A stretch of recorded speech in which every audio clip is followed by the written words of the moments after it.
Hello everyone, this is Akanksha Rai and I welcome you all to my channel. आज के इस video में हम पढ़ने वाले हैं chapter reproduction in plants. See, बहुत सारे टॉपिक्स हैं इस चैप्टर के विदिन। हमें क्या करना है, चीज़ों को प्रॉपर वे में पढ़ना है, एक फ्लो चार्ट के साथ पढ़ना है। ठीक है, फ्लो चार्ट कब बनाएंगे, हम कैसे बनाएंगे, थोड़ा हम चैप्टर में आगे मूव कर लेते हैं, फिर बताती हूँ मैं। ओके, सबसे पहले समझते हैं what is the meaning of this term reproduction. Examples से समझते हैं। सी, हम किसी भी लिविंग ऑर्गेनिज्म की बात करें, हम प्लांट्स की बात करें, एनिमल्स की बात करें, cow, dog, elephant, lion, rat, mouse, human being जो हम हैं। ओके, हम किसी की भी बात करें, सभी लिविंग ऑर्गेनिज्म का एक लाइफ स्पैन होता है। लाइफ स्पैन क्या होता है? उसके बर्थ से लेकर उसके नेचुरल डेथ का जो टाइम पीरियड होता है। Okay, natural death it means जैसे कोई ओल्ड एज हुआ, ओल्ड होने के बाद अगर पर्सन की डेथ होती है तो उसे हम पूरे टाइम इंटरवल को कहते हैं life span, which is written over here. See, life span. Fine, तो जो भी लिविंग ऑर्गेनिज्म ने अपनी लाइफ स्पैन कंप्लीट कर ली, वो क्या करेगा, उसका डेथ हो जाएगा। तो ऐसे सारे ऑर्गेनिजम्स में होता है। किसी भी लिविंग ऑर्गेनिज्म की बात करें, उस लाइफ स्पैन कंप्लीट होने के बाद that living organism will die. अगर मान लो कि ये प्रोसेस जो है जो चल ही रहा है, ये होते रहता, बट ऐसा कोई प्रोसेस नहीं होता जिसके थ्रू नए ऑर्गेनिज्म आ रहे हैं, तो क्या होता? बोलोगे ऑब्वियसली कि चीज़ें क्या हो जाती, एग्जिस्ट नहीं कर पाती, सर्वाइवल खत्म हो जाता। फॉर एग्जाम्पल, हम काऊ की बात करें, काऊ ने कई सारे काऊ हैं, जस्ट फॉर नंबर्स, ऐसा नहीं इतने ही नंबर होते हैं, just I am telling you. मान लो 200 काउज है, फाइन, और 200 काउज ने अपनी लाइफ स्पैन कंप्लीट करी एंड दे डाई। ऐसे ही हम डॉग की बात करें, हम एलिफेंट की बात करें, हम ह्यूमन की बात करें, फाइन, डाई। तो अगर इतने ही नंबर रह जाते तब तो हम कहते कि सर्वाइवल ख़त्म हो गया काऊ का। अभी एक भी काऊ नहीं, अभी एक भी डॉग नहीं, अभी एक भी एलिफेंट नहीं। बट ऐसा होता है क्या? नहीं होता है। काऊ जो है वो नए काऊ को बर्थ देती है, फाइन, डॉग से न्यू बर्थ होता है, ह्यूमन बींग से न्यू बर्थ होता है। तो जब न्यू बर्थ होते रहता है ऑर्गेनिज्म में, तो इस रीज़न से क्या कंटिन्यू होते रहता है? इस रीज़न से सर्वाइवल कंटिन्यू होते रहता है। ओके, दैट इज़ जो भी ऑर्गेनिज्म है वो एक्सटिंक्ट नहीं होते, वो खत्म नहीं होते, उनका सर्वाइवल कंटिन्यूअसली होते रहता है। और इसी प्रोसेस को हम कहते हैं रिप्रोडक्शन, जिसमें कि कोई भी ऑर्गेनिज्म किसी न्यू ऑर्गेनिज्म को बर्थ देता है। अब कोई भी ऑर्गेनिज्म मतलब कि अगर हम डॉग की बात कर रहे हैं तो वो डॉग को ही बर्थ देगा, फाइन। अगर हम काऊ की बात करें तो काऊ का ही बर्थ होगा, एलिफेंट तो एलिफेंट, ह्यूमन तो ह्यूमन। ऐसा कभी होता है क्या कि डॉग ने कैट को बर्थ दिया या ह्यूमन बींग ने किसी एनिमल को बर्थ दिया? ये सारी चीज़ें तो हम नहीं सुनते, ऐसा नहीं होता है। तो यहाँ पर हमें एक और पॉइंट के लिए स्पेसिफिक होना है रिप्रोडक्शन में, and what is that? See here in the definition part, the ability to, okay, this ability to reproduce, okay, ये कैरेक्टरिस्टिक है। अगर लिविंग ऑर्गेनिज्म है तो वी नो कि वो रिप्रोड्यूस करते हैं, उनकी कैरेक्टरिस्टिक है। हम कभी घर में रखे फर्नीचर को रिप्रोड्यूस करते नहीं देखते, ऐसा नहीं देखते अच्छा घर पे चेयर रखा है, कल ले 2 चेयर हो गए, नहीं, ऐसा नहीं होता है कि नहीं।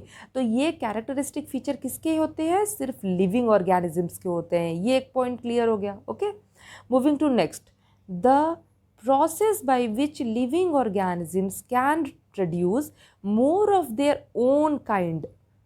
ओके, कहाँ फोकस करना है? More of their own kind. जैसे डॉग ने अपने ही काइंड को प्रोड्यूस किया, कैट ने अपने काइंड को प्रोड्यूस किया, फाइन। तो इस प्रोसेस को हम कहते हैं रिप्रोडक्शन। अब मूव करते हैं आगे हम। Types of reproduction in plants. कितने टाइप होते हैं रिप्रोडक्शन के? तो 2 टाइप्स होते हैं। One is asexual reproduction and other one is sexual reproduction. दोनों में डिफरेंस क्या होता है, यहाँ पर मैं कुछ पॉइंट्स बता देती हूँ। जब एसेक्सुअल की बात करें तो सी, अगर यहाँ पर टर्म देखें तो सेक्सुअल में ऐड हो गया है ए, इतनी सी बात है ना। क्या नॉर्मल ये सेक्सुअल वर्ड है जो एक टाइप है रिप्रोडक्शन का, इसमें ऐड कर दिया है ए, तो ये हो गया ए सेक्सुअल, मतलब कि ये सेक्सुअल नहीं है। यही तो बता रही हूँ मैं, इसमें क्या इतनी प्रॉब्लम है। यहाँ पर दोनों का डिफरेंस हम कैसे समझेंगे। ए सेक्सुअल रिप्रोडक्शन की बात करें तो यहाँ पर सिर्फ एक पेरेंट इन्वॉल्व होते हैं, ओके। और जब हम सेक्सुअल रिप्रोडक्शन की बात करते हैं तो यहाँ पर दो पेरेंट इन्वॉल्व होते हैं। Just taking example of a mother and father, तो मदर और फादर क्या हो गए, दो पेरेंट हो गए, और फिर चाइल्ड जो है वो प्रोड्यूस होता है। सिमिलरली हम किसी भी एनिमल की बात करें तो एक फीमेल होता है, एक मेल होता है, and that produces a baby, fine. तो यहाँ पर सेक्सुअल रिप्रोडक्शन में इट टेक्स टू पेरेंट्स, कितने, two parents, but asexual में only one parent is involve. ये पॉइंट क्लियर हो गया, okay. Moving to next point जिसमें हम डिफरेंस कर रहे हैं अभी इन दोनों के बीच में। ए सेक्सुअल रिप्रोडक्शन की बात करें तो जो भी ऑर्गेनिज्म ए सेक्सुअल रिप्रोडक्शन से प्रोड्यूस होते हैं वो अपने पेरेंट के, कितने पेरेंट थे, एक, है ना, एकदम सिमिलर होते हैं, एकदम से सिमिलर होते हैं, फाइन। बट जब हम सेक्सुअल रिप्रोडक्शन की बात करते हैं तो हमें वेरिएशन दिखता है, हमें डिफरेंस दिखता है मदर फादर से बेबी में। जैसे किसी बेबी का बर्थ हुआ तो क्या वो एग्जैक्टली अपने मम्मी पापा की तरह दिखता है, नहीं, ओके। तो यहाँ पर क्या देखते हैं हम, चेंज देखते हैं, फाइन। तो यहाँ पर अब हम एक एक करके दोनों रिप्रोडक्शन को पढ़ना स्टार्ट करते हैं। सबसे पहले asexual reproduction, an individual can reproduce on its own without the involvement of another individual of the same species, ठीक है। किसी और कोई जो इंडिविजुअल है वो रिप्रोड्यूस कर सकता है, बट उसे किसी और स्पीसीज का इन्वॉल्वमेंट नहीं चाहिए, किसी और इंडिविजुअल का इन्वॉल्वमेंट नहीं चाहिए, फाइन। जैसे बैक्टीरिया, अब बैक्टीरिया को ग्रो करना है तो उसका ऐसा नहीं कि अच्छा ये ठीक है अभी एक और पेरेंट चाहिए, एक और इंडिविजुअल चाहिए मुझे सेम स्पीसीज का और तभी मैं रिप्रोड्यूस करूँगा, नहीं। वो सिंपली क्या करता है, डिवाइड करके दो ऑर्गेनिज्म बना देता है, ठीक है। तो ऐसे रिप्रोडक्शन को हम कहते हैं ए सेक्सुअल रिप्रोडक्शन। कितना भर भर भर गया ना, क्लियर कर लेते हैं हम, ओके। हाँ, okay, moving to next line. The division of bacterial cell into two daughter cells is an example of asexual reproduction, okay. Asexual reproduction is not, however, limited to single-celled organisms. Most plants have the ability to reproduce asexually. अभी सी यहाँ पर लिखा है single celled organism, again यहाँ पर क्या हो गया, बड़ी भारी भरकम भीड़ लग गई है। सी सिंगल सेल्ड, जिसे हम क्या पढ़ते हैं, हम पढ़ते हैं यूनिसेल्यूलर ऑर्गेनिजम्स, फाइन। तो ऐसा नहीं कि ये जो एसेक्सुअल रिप्रोडक्शन है that is specific only for unicellular organisms ना, ओके। बहुत सारे प्लांट्स भी एसेक्सुअली रिप्रोड्यूस करते हैं, कैसे करते हैं हम देखते चलते हैं, ओके। यहाँ पर टाइप है एसेक्सुअल रिप्रोडक्शन का जिसमें हमें फर्स्ट पढ़ना है बडिंग। बडिंग वर्ड से हमें यहाँ पर याद रखना है, ध्यान देना है, it is by bud formation. कैसे देखते हैं। Some organisms like yeast, example तो एकदम से याद कर लेना है, इसको तो बिल्कुल भी हल्के में नहीं लेना है, fine. Reproduce asexually through budding. You know that east is unicellular organism, ये भी याद रखना है, फाइन। ये भी याद रखना है कि ईस्ट क्या है, वो यूनिसेल्यूलर ऑर्गेनिज्म है। क्या करता है, सी, ये हो गया ईस्ट की बॉडी, फाइन, उसकी पूरी बॉडी हो गई। पेरेंट सेल जिसको कह रहे हैं, क्योंकि ये पेरेंट सेल क्यों कह रहे हैं, क्योंकि इसी से न्यू ऑर्गेनिज्म बनेगा, फाइन। यहाँ पर it is forming a bird, ये क्या है, बर्ड। फिर से बता रही हूँ, दिस वेरी स्ट्रक्चर, सी, ये जो एक ये नॉर्मल था, नॉर्मल केस था, ये यहाँ पर थोड़ा सा क्या हो गया, बल्ज आउट हो गई ये चीज़, तो इसे हम क्या कह रहे हैं, but, okay. Next line, the nucleus from this point, this, okay, the nucleus in the yeast cell also divides into two daughter nuclei. अभी दिस, ओके, यहाँ पर this one is the nucleus, this one, this one. Okay, यहाँ पर भी we are seeing nucleus ये क्या कर रहा है, डिवाइड करना स्टार्ट कर रहा है, और यहाँ पर फाइनली यू कैन सी कि डिवीजन न्यूक्लियस का हो चुका है। Fine, next line, out of these, from here I am reading, यहाँ से, out of these one nucleus remain in the parent cell while the other moves to the bud। अब जैसे ये पार्ट क्या हो गया, दिस वन, ये part हो गया पेरेंट बॉडी का, ये पार्ट हो गया बड, जो न्यू बड बना। ठीक है, तो जो न्यूक्लियस है वो यहाँ पर रह गया।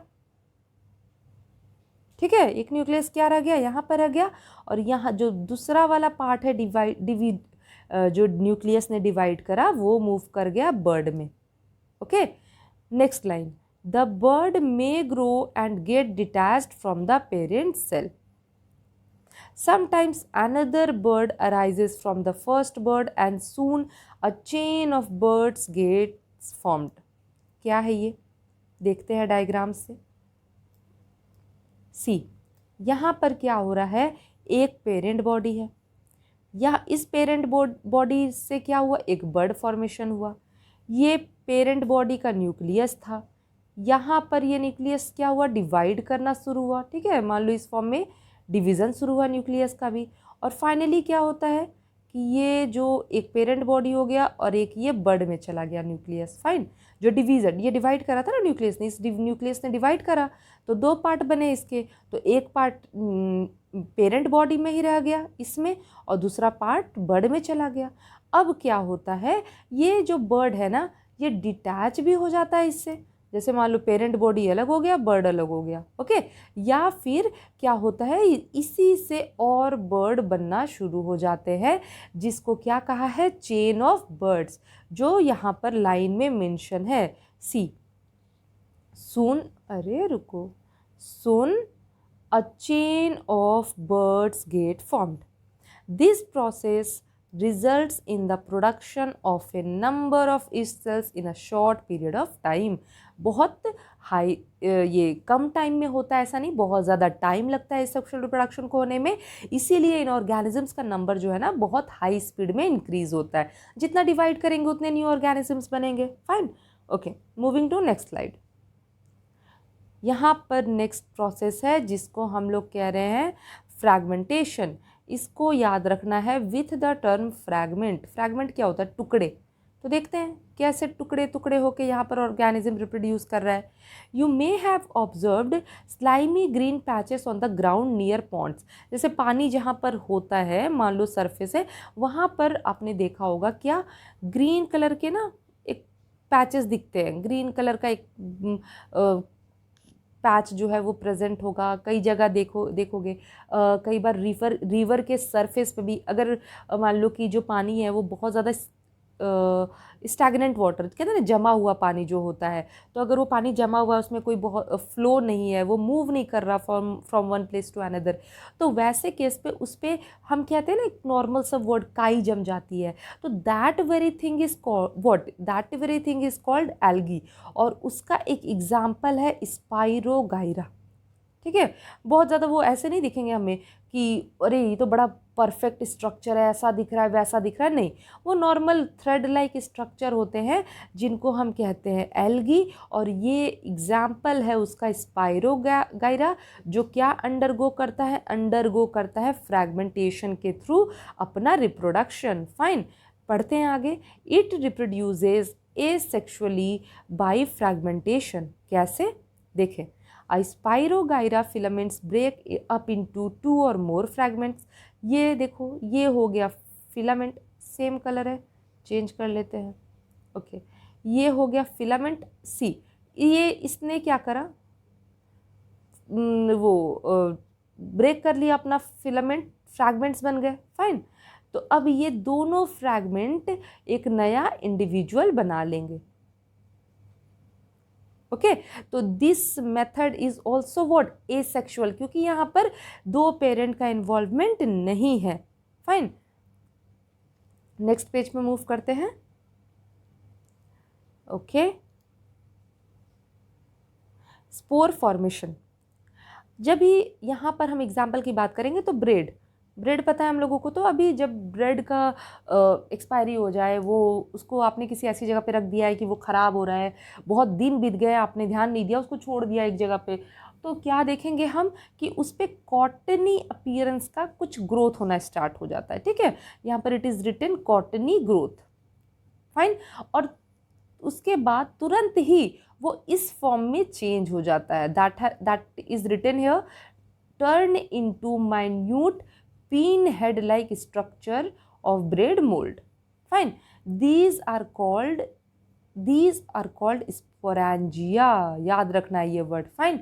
और सिंगुलर क्या है, ये प्लूरल है, और सिंगुलर क्या होता है उसका, sporangium. As they have spores in them, इसीलिए स्पोरेंजिया एंड स्पोरेंजियम इसका नाम होता है। The spores are thick walled. Spores क्या होते हैं, थिक वॉल्ड होते हैं, मतलब उनका जो वॉल होता है ना अच्छा खासा मोटा होता है। उनको बहुत सारे एडवर्स कंडीशन सर्वाइव करने होते हैं, बचना होता है, तो इस कारण से उनका वॉल जो होता है वो क्या होता है, थिक होता है। नेक्स्ट इज माइक्रोस्कोपिक, मतलब खुली आंख से नहीं देख सकते, हम नेकेड आइज से नहीं देख सकते, हमें उन्हें देखने के लिए माइक्रोस्कोप का यूज़ करना पड़ेगा। फाइन। ए सेक्सुअली रिप्रोड्यूसिंग बॉडीज़, मतलब कि स्पोर जो है वो खुद न्यू ऑर्गेनिज्म बना लेंगे, उन्हें किसी और पेरेंट की ज़रूरत नहीं है। They are carried by wind and keep floating in the air. इतने हल्के होते हैं, इतने लाइट वेटेड होते हैं, बिल्कुल भी उनमें ज़्यादा वेट नहीं होता। अब कोई चीज़ बहुत हल्की है तो फूंक दो, उड़ जाएगी वो, है कि नहीं। तो ये भी क्या होते हैं, carried by wind and keep floating in air. जब भी उनको सुटेबल कंडीशन मिलती है, दे जर्मिनेट, जैसे लिखा है they germinate when they find a suitable medium to grow. Okay. अब यहाँ पर एग्जाम्पल की बात करें तो मॉसेस एंड फर्न्स, ये क्या है, नन फ्लावरिंग प्लांट्स है। इन्हें दोनों एग्जाम्पल हमें मस्ट याद रखने हैं। मॉसेस एंड फर्न्स जो कैसे रिप्रोड्यूस करते हैं, reproduce by spore formation. Fine. तो इतने पार्ट हो गए हमारे। नेक्स्ट पार्ट है हमारा वेजिटेटिव रिप्रोडक्शन, जो हम नेक्स्ट सेशन में पढ़ेंगे। Till then stay safe and take care everyone.